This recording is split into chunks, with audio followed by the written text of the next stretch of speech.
মাঘ মাসের কৃষ্ণপক্ষের চতুর্দশী তিথিতে শিবরাত্রি পালন করা হয়। হিন্দু ধর্মে শিব চতুর্দশীর মাহাত্ম্য অনেক। দেবাদিদেব মহাদেবের আরাধনা করার সর্বশ্রেষ্ঠ দিন মহাশিবরাত্রি। এদিন ভক্তি মনে পূজা করলে বাবা ভোলানাথের ভক্তদের মনোবাঞ্ছা পূরণ হয়। শিবরাত্রির সঙ্গে প্রচলিত আছে নানা কথা। পুরাণ মতে দেবী পার্বতীর সঙ্গে এদিন দেবাদিদেব মহাদেবের মিলন হয়। এই বছর ৮ই মার্চ শুক্রবার মহাশিবরাত্রি তিথি পড়েছে। ৮ই মার্চ রাত্রি ৭টা ৫৮ থেকে ৯ই মার্চ সন্ধ্যা ৫টা ৪১ পর্যন্ত থাকবে শিব চতুর্দশী তিথি। শাস্ত্রমতে মহাশিবরাত্রির পুজোর শ্রেষ্ঠ সময় হল নিশীথকাল। এই তিথিতে ৪ প্রহরে পুজো হয়। অনেকে কোনো একটি প্রহরে বা ৪ প্রহরেই পুজো করেন।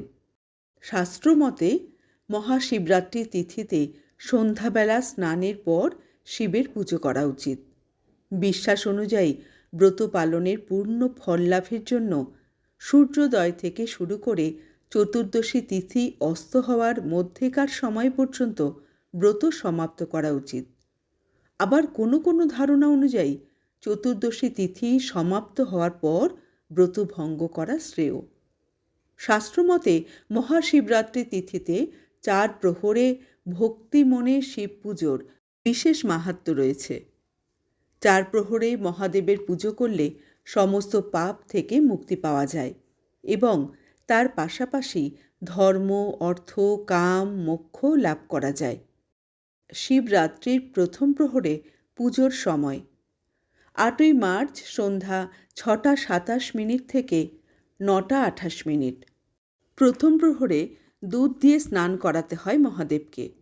মন্ত্র ইদং স্থানীয় দুগ্ধং ওং হোং ঈশানায় নমঃ। শিবরাত্রির দ্বিতীয় প্রহরের পুজোর সময় ৮ই মার্চ রাত ৯টা ২৯ থেকে ১২টা ৩১। দ্বিতীয় প্রহরে দই দিয়ে স্নান করাতে হয়। মন্ত্র ইদং স্থানীয়ং দধি ওং হোং অঘোরায় নমঃ।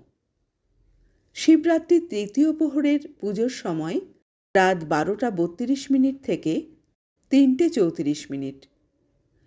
তৃতীয় প্রহরে ঘি দিয়ে স্নান করাতে হয়।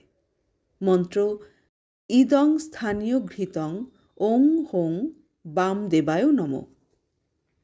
শিবরাত্রির চতুর্থ প্রহরের পুজোর সময় ভোর ৩টে ৩৪ থেকে সকাল ৬টা ৩৭।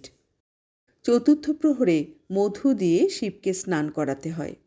মন্ত্র ইদং স্থানীয়ং মধু হোং সদ্যজাতায় নমঃ। শিবরাত্রির ব্রতের নিয়ম।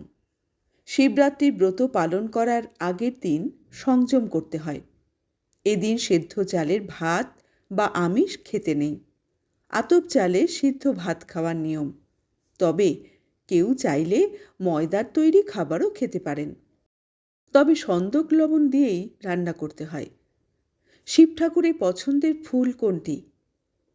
ধুতরা, আকন্দ, অপরাজিতা, কলকে প্রভৃতি ফুল শিবের প্রিয় বলে জানা যায়। তবে মহাদেব বেলপাতাতেই সবচেয়ে বেশি তুষ্ট হন। যজ্ঞের মধ্যে যেমন অশ্বমেধ যজ্ঞ, তীর্থের মধ্যে যেমন গঙ্গা, তেমনি পুরাণ অনুযায়ী ব্রতের মধ্যে শ্রেষ্ঠ হল শিব চতুর্দশীর ব্রত। তাই শিবরাত্রির ব্রত পালন করলে ধর্ম, অর্থ, কাম, মোক্ষ এই চতুর্বিধ ফল লাভ হয়। আশা করি আমার এই ভিডিওটা আপনাদের খুব কাজে লাগবে। ভালো থাকবেন সবাই।